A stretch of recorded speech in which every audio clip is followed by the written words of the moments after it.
चलें बेटा, स्टार्ट करते हैं अपनी आज की बात।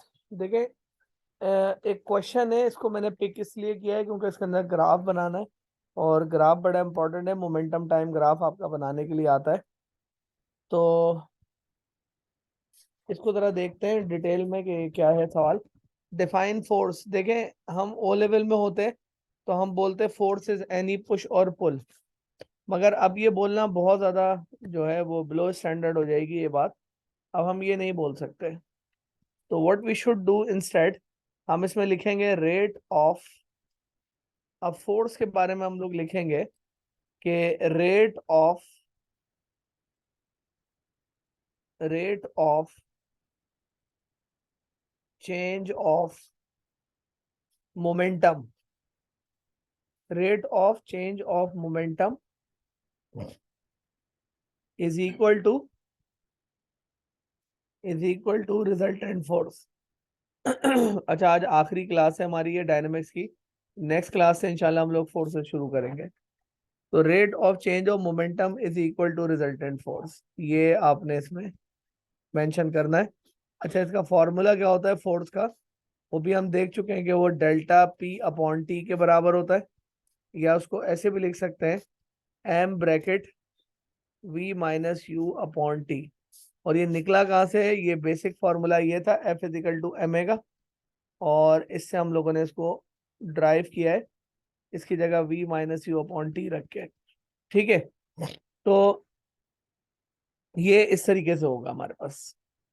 अच्छा, अब अगर हम नेक्स्ट देखें तो अगले में हमसे पूछ रहा है कि state Newton third law of motion. बेटा मार्क्स आप लोग देख लें इसके, अगर कोई ये लिखेगा ना इसमें तो गलत हो जाएगा कि every action has an equal in opposite reaction, ये तो बिल्कुल ही गलत है, ये तो लिखा ही ना करें। इसके लिए मैंने एक स्टेटमेंट आपको लिखवाई भी होगी, मैं आपको नोट्स टैली करवा देता हूँ। जब मैंने ये न्यूटन थर्ड लॉ पढ़ाया था, सो उस टाइम पे मैंने ये लिखवाया होगा लाजमी आपको कि Newton third law of motion है क्या। तो ये इसकी स्टेटमेंट अच्छी है कि force applied by body A on B is always equal in magnitude but opposite in direction to the force applied by body B on A। तो यही आपने इसमें मेंशन करना है, तो रिपीटेटिव है तो मैं इसलिए इसको नहीं लिखवा रहा। अच्छा, अब ये बड़ा इंपॉर्टेंट आ गया कि two spheres approaches each other as illustrated in figure 3.1। तो जब ये कोलाइड करेंगे तो सही तो कह रहा है कि when they collide the average force exerted by sphere A is Fa, मतलब force of A on B which is Fa, and in reaction to that एक और force लगेगी, उसको हम कहेंगे Fb। तो दोनों बॉडीज का जो टाइम है कांटेक्ट का वो Ta और Tb है। अब ये कह रहे हैं कि फोर्सेस के दरमियान में रिलेशनशिप समझा दें, तो भाई देखें ए वाली और बी वाली फोर्स का रिलेशन बनेगा Fa is equal to minus Fb। ये माइनस साइन क्या इंडिकेट कर रहा है कि forces are opposite in direction.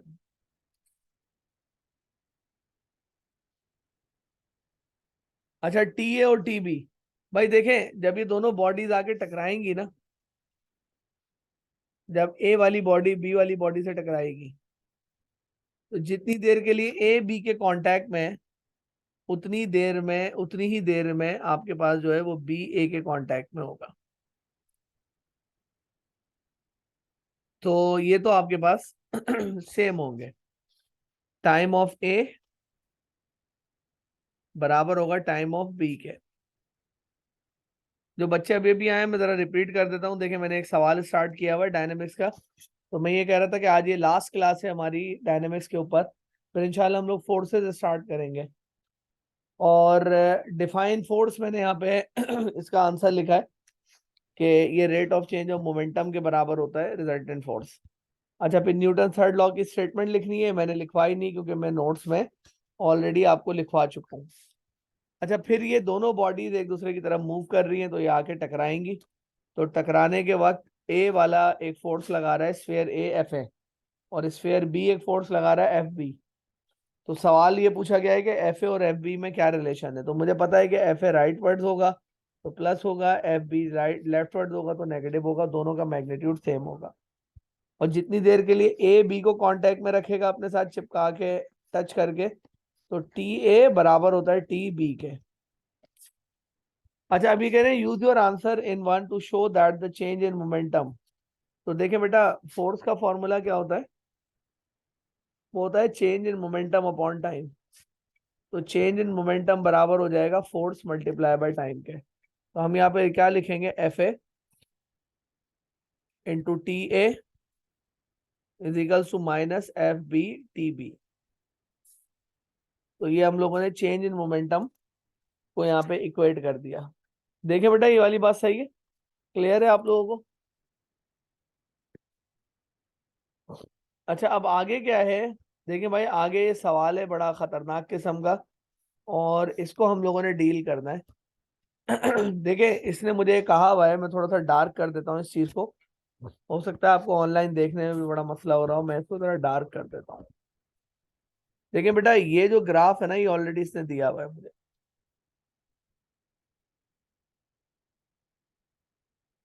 ठीक है बेटा, ये ग्राफ ना ऑलरेडी गिवन है। अच्छा, अब ये कह रहा है कि स्फेयर बी का ग्राफ आप लोग बना दें।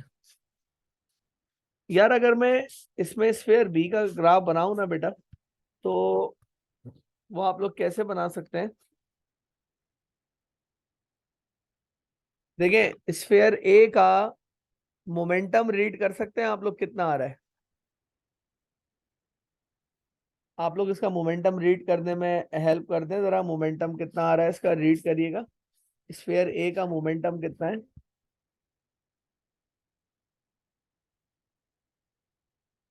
What is the momentum of sphere A initially?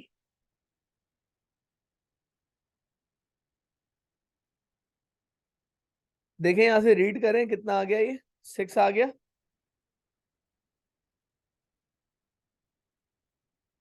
तो इसका मतलब ये कि मोमेंटम बिफोर कोलिजन जो है वो ए वाली बॉडी का 6 है। अच्छा, यहाँ पे इसने बी वाली बॉडी का मोमेंटम शो किया हुआ है, और बी वाली बॉडी का जो मोमेंटम है आपका बिफोर कोलिजन, ये 6 है।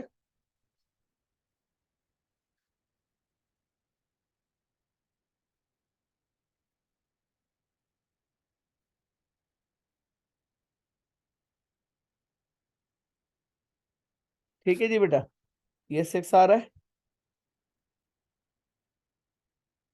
और जो बी वाली बॉडी है, उसका मोमेंटम बिफोर कोलिजन कितना आ रहा है? 4, बल्कि इनफैक्ट -4। तो ये 6 आ रहा है और ये 4 आ रहा है, तो इनका सम कितना आएगा?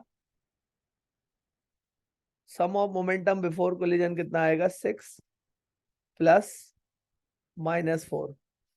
तो सम ऑफ मोमेंटम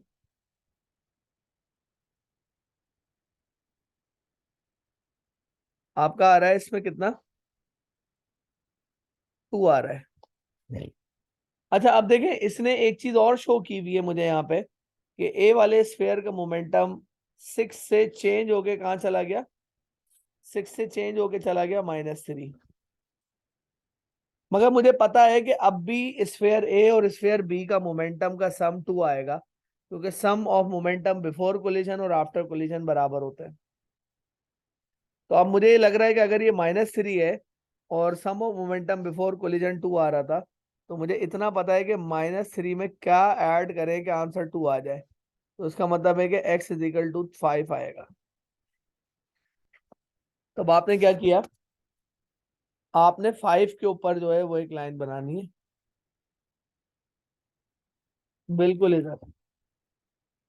तो यहाँ पे आपने इसको स्ट्रेट रखा, और पीछे से इसको भी स्ट्रेट रखिएगा। अच्छा, इसको स्ट्रेट रखने का रीजन क्या है? शुरू से लेके 4 से लेके, मतलब ये इस वाले को मैं कंटिन्यू क्यों कर रहा हूँ पहले स्ट्रेट, और कब तक कंटिन्यू करूंगा? जब तक स्फीयर ए का मोमेंटम चेंज होना स्टार्ट नहीं हुआ। अच्छा, फिर उसके बाद इसको यहाँ से कनेक्ट कर देंगे। फ्री हैंड भी कर सकते, रूलर से भी हो सकता है। तो ये ग्राफ आपका बनेगा। अच्छा, अब हो क्या रहा है? ये रिप्रेजेंट कर रहा है, ये रिप्रेजेंट कर रहा है ड्यूरिंग कोलिजन,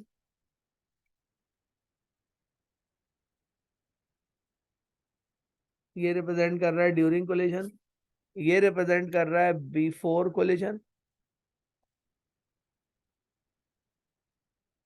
और ये रिप्रेजेंट कर रहा है इतना पोर्शन आफ्टर कोलिजन।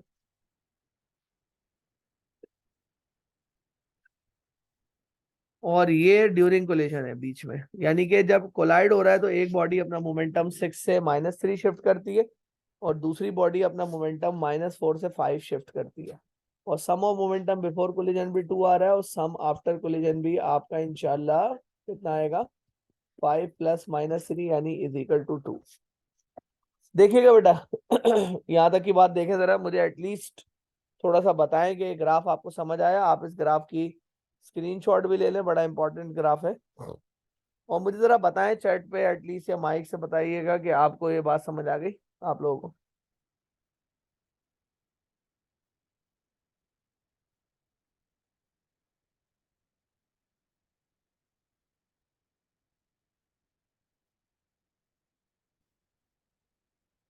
जी बेटा ठीक है, सही है।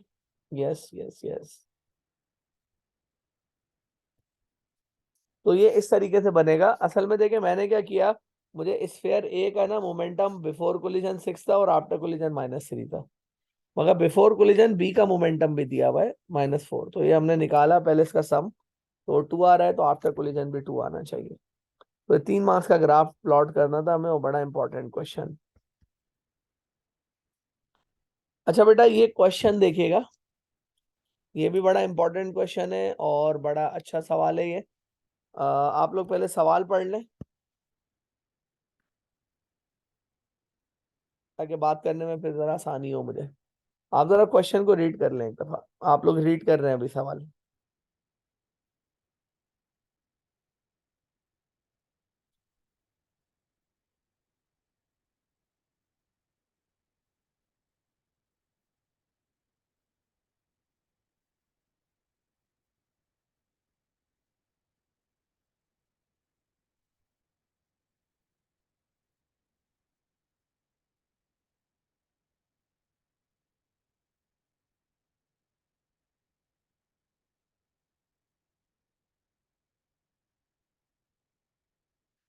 अच्छा जी आपने रीड कर लिया। अब ये कह रहे हैं stationary nucleus of mass 220 U। अच्छा अब ये U आपको समझ नहीं आ रहा होगा कि U कहाँ से आ गया। देखिए U होता है, अब मैं क्या बताऊं इसका, किसी को अंदाजा है U होता क्या है? कोई केमिस्ट्री में पढ़ा हो, कहीं पढ़ा हो आप लोगों ने कि U का मतलब क्या होता है, ये जो मास के साथ U लगा हुआ है। जी आहिल पढ़ा है आप लोगों ने इसके बारे में कि यू का मतलब क्या होता है? शायद केमिस्ट्री में डिस्कस होता है मेरे ख्याल से शायद।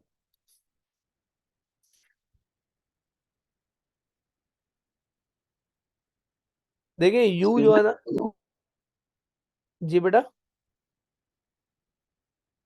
नहीं कुछ नहीं सर। अच्छा यू जो है ना बेटा इतना होता है और ये वैल्यू डेटा शीट में गिवन होती है। इसका मतलब क्या है? इसका मतलब होता है मास ऑफ वन प्रोटॉन या फिर न्यूट्रॉन, या मास ऑफ ईच न्यूक्लियॉन भी कहते हैं इसको।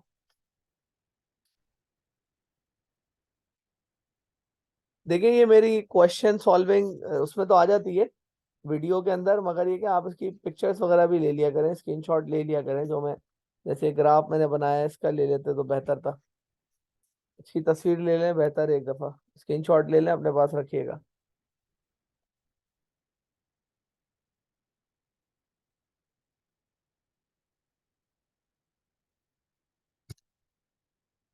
अच्छा जी तो मैं क्या समझा रहा था, ये वाला सवाल। तो U का मतलब होता है मास ऑफ ईच न्यूक्लियॉन, यानी कि न्यूक्लियस है ना, तो इसका अगर हम मास निकालेंगे तो हो जाएगा 220 इंटू 10⁻1.66 इंटू 10⁻⁻27। ठीक है जी, तो U का मतलब मैंने यहाँ पे क्लियर कर दिया। अच्छा अब आपका ये न्यूक्लियस डिके हुआ, यानी कि ये ब्रेक हुआ, और ब्रेक होने के बाद ये दो स्मॉल न्यूक्लियाई में चेंज हो गया। इस तरह का प्रोसेस आप लोगों ने पढ़ा होगा किसमें, किसमें पढ़ा होगा, ओ लेवल फिजिक्स में, जहां पे न्यूक्लियर फिशन रिएक्शन होता था, FISS वाला न्यूक्लियर फिशन। अच्छा, अब ये टूट गया, इसमें से एक अल्फा पार्टिकल निकला और एक न्यूक्लियस डी निकला, दोनों के मासेस, एक का 216 है यू और एक का 4 यू है। आप पीरियोडिक टेबल में अगर ये पढ़ते हैं ना कि कार्बन का एटॉमिक मास जो है वो 12, मास नंबर 12 है, तो उसके आगे AMU लिखा हुआ होता है, एटॉमिक मास यूनिट। तो यू का मतलब होता है एक न्यूट्रॉन या प्रोटॉन का मास, जो कि फिक्स होता है हमेशा, ठीक है। अच्छा, अब देखें हुआ क्या, ये न्यूक्लियस जो है वो पहले रेस्ट में, ठीक है, और इस वाले अल्फा पार्टिकल की आपको काइनेटिक एनर्जी दी हुई है। तो आप अल्फा पार्टिकल की स्पीड निकालिएगा। अल्फा पार्टिकल सपोज में इस तरफ जा रहा है, तो अल्फा पार्टिकल की स्पीड हम लोग स्पीड कह रहा हूँ अपना, अल्फा पार्टिकल की स्पीड हम लोग फाइंड आउट कर सकते हैं आसानी से। और उसके लिए हमें फॉर्मूला लगाना पड़ेगा काइनेटिक एनर्जी का, और वो बराबर है हाफ mv² के। अच्छा, काइनेटिक एनर्जी कितनी दी हुई है मुझे, 1.0, नजर आ रहा होगा काइनेटिक एनर्जी की वैल्यू कितनी दी हुई है, 1.0 into 10⁻12 is equal to 1/2 into mass. अब इसका मास कितना हो सकता है भाई, 4u है ना, तो हम लिखेंगे 4 इंटू 1.66 इंटू 10⁻27 और इंटू v²। मैं इसको थोड़ा सा और अच्छे अंदाज से लिख देता हूँ, आप लोगों को समझ आ जाए, ताकि ये थोड़ा आगे पीछे हो रहा है। तो मैंने काइनेटिक एनर्जी की जगह रखा 1.0 इंटू 10⁻12, 1/2 की जगह 1/2 रखा, मास की जगह 4u यानी कि 1.66 टाइम्स 10⁻27, और v² हो जाएगा अननोन। तो कोई मुझे v निकाल के बता सकता है इसमें कि स्पीड कितनी आएगी अल्फा की? निकालिए क्या जरा स्पीड, शाबाश, स्पीड निकाले हो, चैट में मुझे बताएं कितनी आ रही है। मेरे पास अभी कैलकुलेटर नहीं है, आप लोगों को खुद करना पड़ेगा, जरा सॉल्व करके बताएं कितना आ रहा है।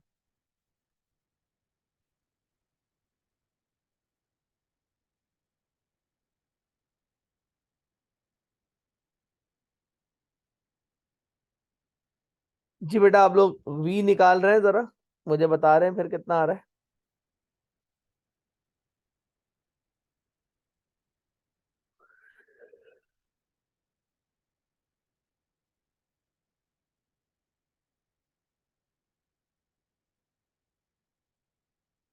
बेटा v का आंसर बताइएगा कितना आ रहा है, निकालें, आयल कितना आ रहा है, शांति निकाल के बताएं कितना आ रहा है v का आंसर।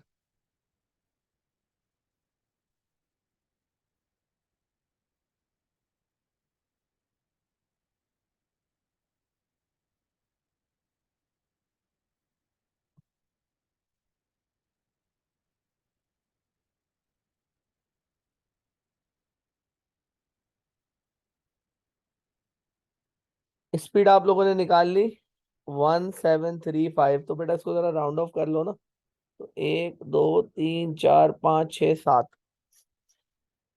तो v का आंसर आ रहा है 1.7 इंटू 10⁻7 मीटर्स पर सेकेंड। देखें ये आ रहा है, सबके पास इतना ही आ रहा है, हमारे पास ठीक है, 1.7 इंटू 10⁻7 मीटर्स पर सेकेंड। अच्छा, अब इसकी स्पीड जो है वो अल्फा पार्टिकल की कितनी है, 1.7 इंटू 10⁻7 मीटर्स पर सेकेंड। अच्छा, जो डी न्यूक्लियाई है ना वो लेफ्ट पे जाएगा। अच्छा, मुझे कैसे पता कि एक राइट पे जाएगा और एक लेफ्ट पे जाएगा? इसलिए पता है क्योंकि आपके पास ना, अगर न्यूक्लियस पहले रेस्ट में है, अगर ये जो न्यूक्लियस है पहले रेस्ट में है, तो आपके पास जो है वो इसका मोमेंटम 0 आएगा ना बिफोर कोलिजन। तो अब ये दोनों अपोजिट डायरेक्शन में जाने चाहिए, ताकि इसका मोमेंटम पॉजिटिव आ जाए अल्फा का, और इसका नेगेटिव आ जाए न्यूक्लियस डी का, और वो आपस में ऐड होके 0 बन जाए। और अगर दोनों चीजें दोनों सेम डायरेक्शन में जाते हैं ना, तो कभी मोमेंटम आपका 0 नहीं होता इसमें। तो हमें मोमेंटम 0 करना है आफ्टर और बिफोर, तो इस वजह से ये लेफ्ट पे जाएगा और ये राइट पे जाएगा, ये बात याद रखिएगा। अच्छा, अब इसकी वेलोसिटी मुझे नहीं पता, तो इसकी वेलोसिटी निकालने की कोशिश करते हैं न्यूक्लियस डी की। तो आपने किया क्या, आपने मोमेंटम की इक्वेशन लगाई, वही m1u1 plus m2u2। Is equal to m1v1 plus m2v2। अच्छा, पॉइंट टू बी नोटेड के अब इसमें होगा क्या, देखिए मैंने आप लोगों को ये बताया था कि ये लॉ कंजर्वेशन ऑफ मोमेंटम है। अच्छा, एक बात यहाँ पे क्लियर कर दूं कि लॉ कंजर्वेशन ऑफ मोमेंटम ना हमेशा ऐसा नहीं है कि वो टकराने वाली बॉडीज पे लगेगा। ऐसा नहीं है कि दो बॉडीज आपस में टकराएंगी तो ही लगेगा। वो लग सकता है आपके पास, हमेशा लग सकता है जब भी दो बॉडीज एक दूसरे पे एक्शन रिएक्शन लगाएं, क्लोज सिस्टम हो और एक्शन रिएक्शन लगाएं, तो आपका ये लॉ कंजर्वेशन ऑफ मोमेंटम उस पर अप्लाई हो सकता है। तो मुझे साफ नजर आ रहा है कि ये न्यूक्लियस जो है वो लेफ्ट साइड पे जा रहा है, राइट साइड पे जाएगा, क्योंकि मोमेंटम बिफोर डिके जीरो आ रहा है, तो आफ्टर डिके भी जीरो आना चाहिए, क्योंकि इसका मोमेंटम प्लस आएगा उसका माइनस आएगा, या इसका माइनस आएगा उसका प्लस आएगा, तो कैंसिल आउट हो जाएंगे एक दूसरे से। तो जरूरी नहीं है कि टकराने वाली बॉडीज पे लगाएं हम, क्योंकि एक्शन रिएक्शन तो ये न्यूक्लियाई भी एक दूसरे पे अप्लाई कर रहे हैं, क्योंकि दोनों पॉजिटिवली चार्ज है, तो एक राइट पे फोर्स लगा रहा है दूसरे पे और एक लेफ्ट पे लगा रहा है। वेल तो ये वाला जो पोर्शन है ना, ये कहलाता है सम ऑफ मोमेंटम बिफोर कोलिजन। तो बिफोर कोलिजन या बिफोर डिके आपके पास जीरो है मोमेंटम, क्योंकि मास आपका ये रेस्ट में। अच्छा, उसके बाद क्या हुआ, लेट्स से ये m1 है, तो m1 कितना है 216u, और इसकी वेलोसिटी कितनी ली है मैंने v, प्लस अल्फा जो है उसका मास है 4u, और उसकी वेलोसिटी अभी अभी कैलकुलेट की हमने 1.7 इंटू 10⁻⁷मीटर्स पर सेकेंड। अच्छा, अब मुझे करना क्या है कि मुझे इस वेलोसिटी को माइनस v लेना चाहिए, क्योंकि नेगेटिव है ना लेफ्ट साइड पे। अब इसको सॉल्व करेंगे तो ये बनेगा -216uv प्लस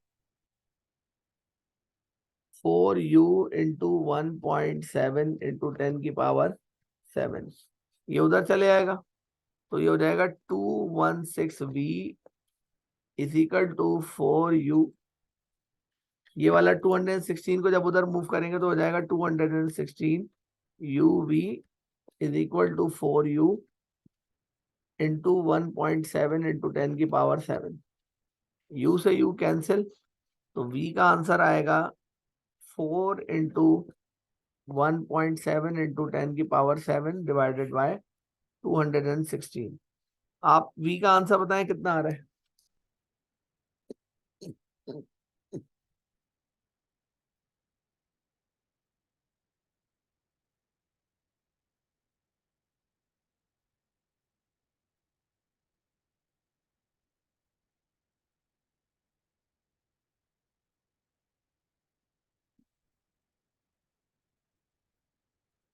बेटा v निकालें कितना आ रहा है।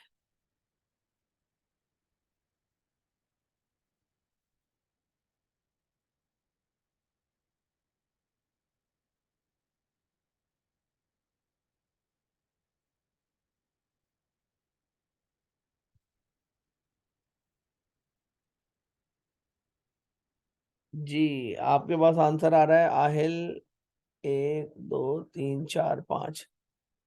1 2 3 4 5 बिल्कुल सही है आपका भी अनुषा आंसर। तो आप लोगों का दोनों का सही है आंसर। आ रहा है मेरे पास 3.1 इंटू 10⁻⁵मीटर्स पर सेकेंड।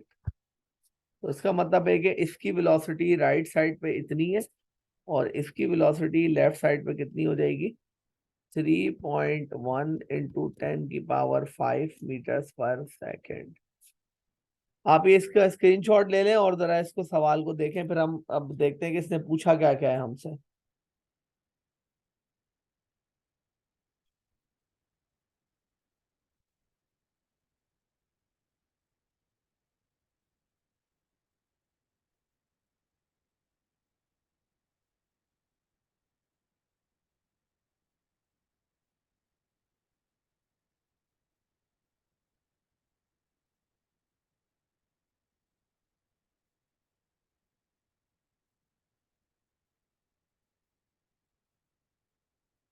ठीक है जी, तो ये हम लोगों ने इसमें फाइंड आउट कर लिया, अल्फा पार्टिकल की स्पीड भी निकाल ली और न्यूक्लियस डी की भी हमने स्पीड निकाल ली।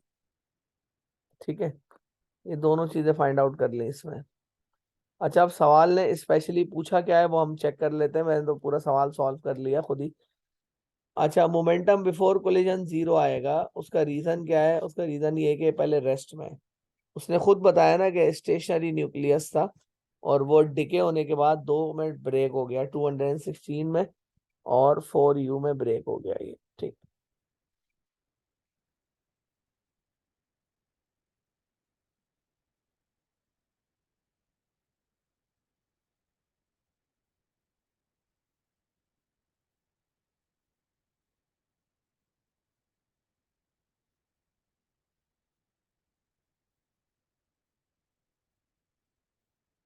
ठीक है जी।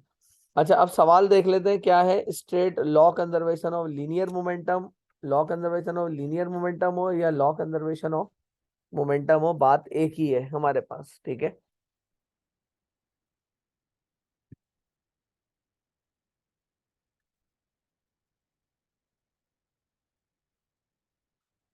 तो वही लिख देंगे कि sum of momentum before and after collision close system में जीरो होगा। अच्छा, ये बड़ा इंटरेस्टिंग क्वेश्चन है। इसमें explain why the initial velocities of the nucleus D and the alpha particle must be in the opposite direction. तो अब ऐसा क्यों है? तो अब ये देखें, मैंने आपको क्या बताया है कि मोमेंटम बिफोर कोलिजन ना जीरो है, तो मोमेंटम आफ्टर कोलिजन भी जीरो आना चाहिए ताकि लॉ कंजर्वेशन ऑफ मोमेंटम ना वैलिड रहे। तो अगर एक न्यूक्लियस जो है वो राइट पे जा रहा है तो एक को लेफ्ट पे लाजमी जाना पड़ेगा ताकि मोमेंटम आफ्टर कोलिजन भी जो है वो आपका कैंसिल आउट हो जाए, मतलब जीरो हो जाए। तो डेफिनेटली इसका मोमेंटम आएगा प्लस में, इसका प्लस में आएगा मोमेंटम। 4u का मोमेंटम आएगा प्लस में, प्लस मोमेंटम होगा इसका, इसको 4u, और इसका मोमेंटम माइनस में होगा। तो दोनों कैंसिल आउट हो जाएंगे, इसके मोमेंटम और इसका मोमेंटम। तो हमें इसमें लिखना क्या होगा? आप कह सकते हैं since nucleus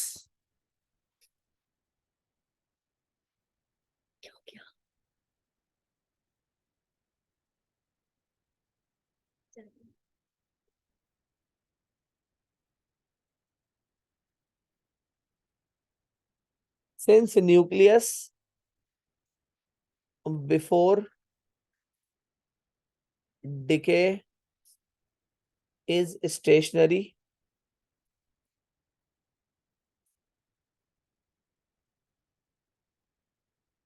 so it has zero momentum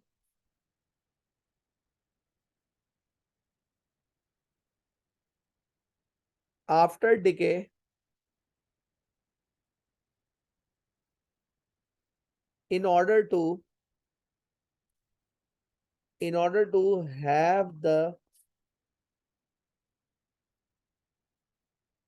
momentum zero, both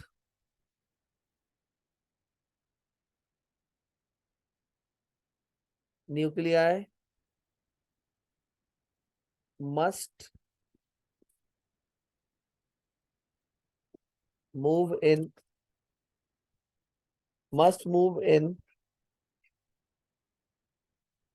opposite direction. ठीक है जी, तो ये हमें इसके अंदर मेंशन करना है सारा। अच्छा, इसने मुझसे कहा है कि शो करें कि अल्फा पार्टिकल की स्पीड इतनी है, तो हम लोग निकाल चुके हैं ऑलरेडी। 1.7 इंटू 10⁻7 आ रहा है, तो हमने इसको ऑलरेडी प्रूफ कर चुके हैं। अब इसने कहा है कि calculate the initial speed of nucleus D, ये भी हम निकाल चुके हैं। कितनी आ रही है? 3.1 आ रही है। ये आ रही है 3.1 इंटू 10⁵ मीटर्स पर सेकेंड। अच्छा, ये वाला पार्ट अभी छोड़ दिएगा क्योंकि रेडियो एक्टिविटी या पार्टिकल फिजिक्स से रिलेटेड है, तो ये मैं ड्रॉप कर रहा हूँ आपका ये वाला पार्ट फिलहाल। फिलहाल मतलब जब कभी आगे पढ़ लेंगे इसके कॉन्सेप्ट को तो सॉल्व कर सकेंगे आप इसको। आप इसकी पिक्चर जरूर ले लीजिएगा क्योंकि ये पूरा सवाल तकरीबन इसी में सॉल्व हुआ हुआ है।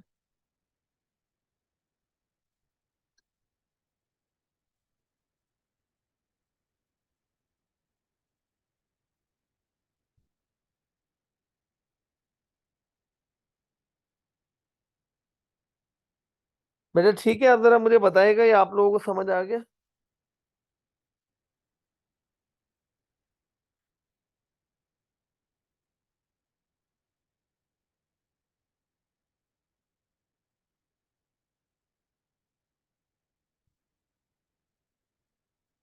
हाँ बताइएगा बेटा मुझे जरा इसके बारे में कि क्लियर है ये वाला सवाल।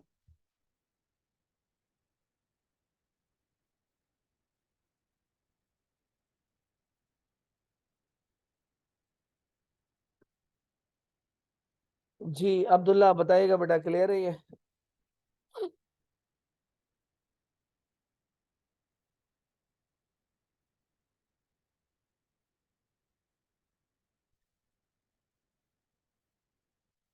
जी उमैमा क्लियर है ये वाला सवाल? चांद दे बताएं, जरा मुझे बता दे बेटा ताकि फिर नेक्स्ट सवाल पे बात करें हम। ओके जी। ओके ओके ओके, अच्छा सवाल है, ये जरा डिफरेंट नेचर का था इसलिए मैंने इसको सॉल्व किया है। डिफरेंट नेचर का सवाल है काफी।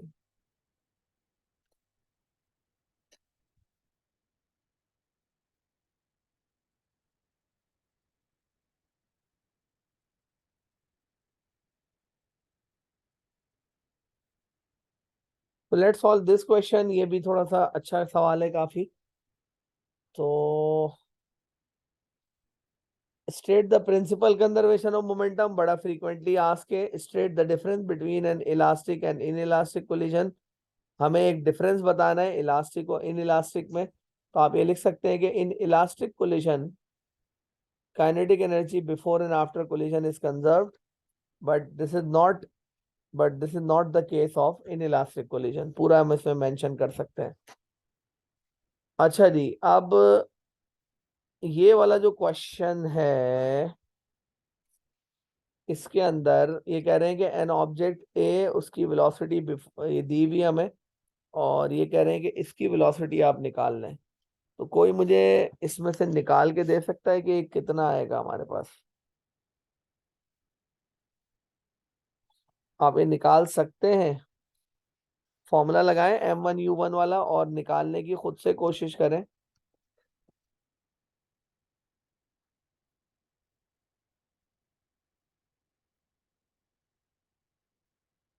अच्छा आप लोग एक काम करें, इसको सॉल्व